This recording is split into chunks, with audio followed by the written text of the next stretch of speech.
ಎಲ್ಲರಿಗೂ ನಮಸ್ಕಾರ ಸ್ನೇಹಿತರೆ, ಎಲ್ಲರಿಗೂ ಕೂಡ ವೆಲ್ಕಮ್ ಬ್ಯಾಕ್ ಟು ಸಖತ್ ಸಮಾಚಾರ ಕನ್ನಡ ಯೂಟ್ಯೂಬ್ ಚಾನಲ್ಗೆ ನಿಮಗೆಲ್ಲರಿಗೂ ಪ್ರೀತಿಯ ಸ್ವಾಗತ. ಸ್ನೇಹಿತರೆ ಬಿಗ್ ಬಾಸ್ ಕನ್ನಡ ಸೀಸನ್ 11ರ ಈ ಒಂದು 8ನೇ ವಾರದ ನಮ್ಮ ಕಿಚ್ಚನ ಪಂಚಾಯಿತಿ ಕೂಡ ಮುಕ್ತಾಯಗೊಂಡಿತ್ತು. ಸ್ನೇಹಿತರೆ, ನಿನ್ನೆ ಒಂದು ಸಂಚಿಕೆಯಲ್ಲಿ ಇಬ್ಬರನ್ನು ಸೇವ್ ಮಾಡಿದರು. ಒಬ್ಬರು ಮೋಕ್ಷಿತಾ ಪೈ ಆದರೆ ಎರಡನೇದಾಗಿ ಹನುಮಂತ, ಇವರಿಬ್ಬರನ್ನು ಕೂಡ ನಿನ್ನೆ ಒಂದು ಸಂಚಿಕೆಯಲ್ಲಿ ಸೇವ್ ಮಾಡಿದರು. ಸ್ನೇಹಿತರೆ, ಇನ್ನು ಉಳಿದಂತೆ 5 ಜನರು ಕೂಡ ಹಾಟ್ ಸೀಟಲ್ಲಿ ಇದ್ದಾರೆ.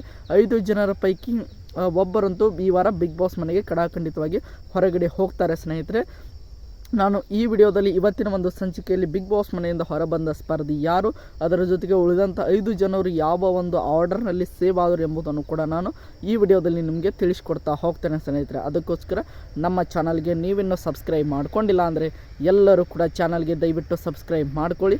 ಹಾಗೆ ಪಕ್ಕದಲ್ಲಿರುವಂತಹ ಬೆಲ್ ಐಕನ್ನ ಯಾವುದೇ ಕಾರಣಕ್ಕೂ ಕ್ಲಿಕ್ ಮಾಡೋದನ್ನು ಮರೀಲಿಕ್ಕೆ ಹೋಗಬೇಡಿ. ಸ್ನೇಹಿತರೆ, ಬನ್ನಿ ಸ್ನೇಹಿತರೆ, ವಿಡಿಯೋನ ಶುರು ಮಾಡೋಣ.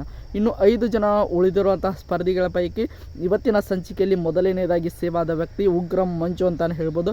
ಇವರು ಮೊದಲನೇದಾಗಿ ಸೇವ್ ಆದರೆ, ಎರಡನೇದಾಗಿ ಸೇವ್ ಆದಂಥ ವ್ಯಕ್ತಿ ಯಾರೆಂದರೆ ಅದು ತ್ರಿವಿಕ್ರಮ್ ಅಂತಾನೆ ಹೇಳ್ಬೋದು. ತ್ರಿವಿಕ್ರಮ್ ಅವರು ಎರಡನೇದಾಗಿ ಸೇವ್ ಆದರು. ಸ್ನೇಹಿತರೆ, ಮೂರನೇದಾಗಿ ಸೇವ್ ಆದಂಥ ವ್ಯಕ್ತಿ ಅದು ಬೇರೆ ಯಾರು ಅಲ್ಲ, ಗೌತಮಿ ಜಾಧವ್ ಅಂತಾನೆ ಹೇಳ್ಬೋದು. ಸ್ನೇಹಿತರೆ, ಇವರು 3 ಜನರು ಕೂಡ ಈ ಒಂದು ಆರ್ಡರ್ನಲ್ಲಿ ಸೇವ್ ಆದರು. ಇದು ಯಾವುದೇ ರೀತಿಯಾಗಿ ವೋಟಿಂಗ್ನ ಪ್ರಕಾರ ಒಂದು ಸೇವ್ ಮಾಡಿಲ್ಲ. ಸ್ನೇಹಿತರೆ, ರ್ಯಾಂಡಮ್ ಪಿಕ್ಗಳನ್ನು ಮಾಡೋದರ ಮೂಲಕ ಈ ಒಂದು ಸೇವಿಂಗ್ ಆರ್ಡರ್ ಇರುತ್ತದೆ. ಸ್ನೇಹಿತರೆ, ಅದರ ಜೊತೆಗೆ ಇನ್ನು ನೋಡ್ತಾ ಹೋಗೋದಾದರೆ ಇನ್ನು ಬಾಟಮ್ 2 ಅಂತ ಇಬ್ಬರು ಸ್ಪರ್ಧಿಗಳು, ಒಂದು ಧರ್ಮ ಕೀರ್ತಿರಾಜ್, ಅದರ ಜೊತೆಗೆ ಚೈತ್ರಾ ಕುಂದಾಪುರ ಅಂತಾನೆ ಹೇಳ್ಬೋದು. ಇವರಿಬ್ಬರ ಪೈಕಿ ಅತಿ ಹೆಚ್ಚು ಓಟ್ ಬಂದಿದ್ದು ಧರ್ಮ ಕೀರ್ತಿರಾಜ್ ಅವರಿಗೆ ಅಂತಾನೆ ಹೇಳ್ಬೋದು.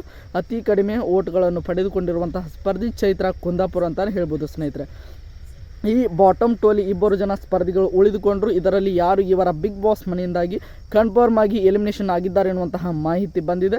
ಅದು ಬೇರೆ ಯಾರು ಅಲ್ಲ ಸ್ನೇಹಿತರೆ, ಧರ್ಮ ಕೀರ್ತಿರಾಜ್ ಅವರು ಬಿಗ್ ಬಾಸ್ ಕನ್ನಡ ಸೀಸನ್ 11ರ 8ನೇ ವಾರದಲ್ಲಿ ಬಿಗ್ ಬಾಸ್ ಮನೆಯಿಂದ ಹೊರಗೆ ಬಂದಿದ್ದಾರೆ. ಸ್ನೇಹಿತರೆ, ಇನ್ನು ಚೈತ್ರಾ ಕುಂದಾಪುರ ಅವರು ಸ್ವಲ್ಪ ಮಟ್ಟಿಗೆ ಕಡಿಮೆ ಓಟ್ಗಳನ್ನು ಪಡೆದುಕೊಂಡರೂ ಕೂಡ ಅವರು ಬಿಗ್ ಬಾಸ್ಗೆ ಮುಂದಿನ ದಿನಗಳಲ್ಲಿ ಹೆಲ್ಪ್ ಆಗುವ ಕಾರಣ ಅವರನ್ನು ಬಿಗ್ ಬಾಸ್ನವರು ಉಳಿಸಿಕೊಂಡಿದ್ದಾರೆ ಅಂತಲೇ ಹೇಳ್ಬೋದು. ಸ್ನೇಹಿತರೆ, ಇದು ಬಿಗ್ ಬಾಸ್ ಕನ್ನಡ ಸೀಸನ್ 11ರ 8ನೇ ವಾರದ ಎಲಿಮಿನೇಷನ್ನ ಬಗ್ಗೆ ಮಾಹಿತಿ ಆಗಿತ್ತು. ಸ್ನೇಹಿತರೆ, ಇದು ಒಂದು ಯಾವ ರೀತಿಯಾಗಿ ನಿಮಗೆ ಈ 5 ಜನರ ಪೈಕಿ ಯಾರು ಈ ವಾರ ಬಿಗ್ ಬಾಸ್ ಮನೆಯಿಂದ ಹೊರಗೆ ಹೋಗಬೇಕಾಗಿತ್ತು ಎಂಬುದನ್ನು ಕೂಡ ನೀವು ಕಮೆಂಟ್ ಬಾಕ್ಸಲ್ಲಿ ಕಮೆಂಟ್ ಮಾಡಿ ಸ್ನೇಹಿತರೆ. ಯಾಕೆಂದರೆ ನಿಮ್ಮ ಕಮೆಂಟ್ಗಳು ತುಂಬಾ ಇಂಪಾರ್ಟೆಂಟ್ ಆಗ್ತಾ ಇರ್ತವೆ. ಸ್ನೇಹಿತರೆ, ಅದಕ್ಕೋಸ್ಕರ ನಿಮ್ಮ ಪ್ರಕಾರ ಧರ್ಮ ಕೀರ್ತಿರಾಜ್ ಅವರು ಹೋಗಿದ್ದು ಸರಿನಾ ಇಲ್ಲ ಅಥವಾ ತಪ್ಪ ಎಂಬುದನ್ನು ಕೂಡ ನೀವು ಕಮೆಂಟ್ ಬಾಕ್ಸಲ್ಲಿ ಕಮೆಂಟ್ ಮಾಡಿ. ಸ್ನೇಹಿತರೆ, ಈ ವಿಡಿಯೋ ನಿಮಗೆ ಇಷ್ಟ ಆಯಿತು ಅಂದ್ಕೊಳ್ತೀನಿ. ಇಷ್ಟ ಆಗಿದ್ದರೆ ಎಲ್ಲರೂ ಕೂಡ ಚಾನಲ್ಗೆ ಸಬ್ಸ್ಕ್ರೈಬ್ ಮಾಡಿಕೊಂಡು ಸಪೋರ್ಟ್ ಮಾಡ್ತಾಯಿರಿ. ಸ್ನೇಹಿತರೆ, ಇದೇ ರೀತಿ ಬಿಗ್ ಬಾಸ್ ಸೀಸನ್ 11ಕ್ಕೆ ಸಂಬಂಧಿಸಿದಂತೆ ಪ್ರತಿಯೊಂದು ಅಪ್ಡೇಟ್ಗಳನ್ನು ನಾನು ಈ ಒಂದು ಚಾನಲಲ್ಲಿ ನಿಮಗೆ ತಿಳಿಸ್ಕೊಡ್ತಾ ಹೋಗ್ತೇನೆ. ಅದಕ್ಕೋಸ್ಕರ ಸಬ್ಸ್ಕ್ರೈಬ್ ಮಾಡಿಕೊಂಡು ಸಪೋರ್ಟ್ ಮಾಡಿ.